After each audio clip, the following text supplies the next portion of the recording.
দীর্ঘদিন ধরে তাপপ্রবাহের জেরে নাবিশ্বাস পরিস্থিতি তেহট্টবাসীর, তার উপর গদের ওপর বিস্ফোরার মতো জল সংকট দেখা দিয়েছে তেহট্টের বিস্তীর্ণ এলাকায়।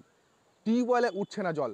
দীর্ঘদিন ধরে যে টিউবওয়েল এক সময়ের ভরসা ছিল গোটা পরিবারের, সেখানে দীর্ঘক্ষণ কল টেপার পরেও একটুও পড়ছে না জল।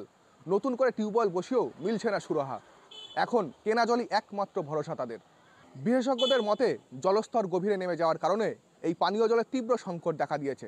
বছরের পর বছর যে টিউবওয়েলের মাধ্যমে তারা জল খেয়ে এসেছেন, এখন সেই টিউবওয়েলেই উঠছে না জল। নতুন করে টিউবওয়েল বসিয়ে অথবা টিউবওয়েল মেরামত করেও কোনো সুরাহা মিলছে না। জল অভিবাসন দপ্তর জানাচ্ছে, যা নদিয়া জেলায় সঞ্চিত ছিল তার বেশিরভাগটাই ব্যবহার হয়ে গিয়েছে। এর ফলে অনাবৃষ্টির কারণে খরা চলছে, জলস্তর নেমে যাচ্ছে।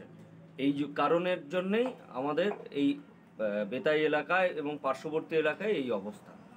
এর থেকে বাঁচার জন্যে উপায় হচ্ছে জলের অপচয় বন্ধ করতে হবে, বিভিন্ন ট্যাপ কলগুলোতে স্টপ কক ব্যবহার করতে হবে, সেই সঙ্গে বৃষ্টির জলকে বেশি বেশি মাত্রায় ব্যবহার করতে হবে। খাল, বিল, নদী, নালা, পুকুরগুলোকে বাঁচিয়ে রাখতে হবে, তবেই জলস্তর উঠবে। নচেত দিনের পর দিন এরকমভাবে অনাবৃষ্টির কারণে জলস্তর কিন্তু নেমে যাবে। তো এখন তো দূর দূর থেকে খুব কষ্ট করে জল এনে চালাতে হচ্ছে আমাদের। কি হচ্ছে? জল উঠছে না, লেয়ার বলে তলায় চলে গেছে। আবার পাশে একটা টিউবওয়েল বসেছে, তাতেও জল উঠছে না। আগে তো কলে জল উঠতো, এখন তো কিছুদিন ধরে উঠছেই না। এই দূর দূর থেকে জল এনেছি, আর পাশে একটা টিউবওয়েল বসেছি, তাতেও তো একটুও জল নেই। জল করে সমস্যা, ভীষণ সমস্যা। বর্তমানে জলের পরিস্থিতি খুবই খারাপ জলের পরিস্থিতি। এই দূর দূর কারো বাড়ি থেকে আনতে হচ্ছে।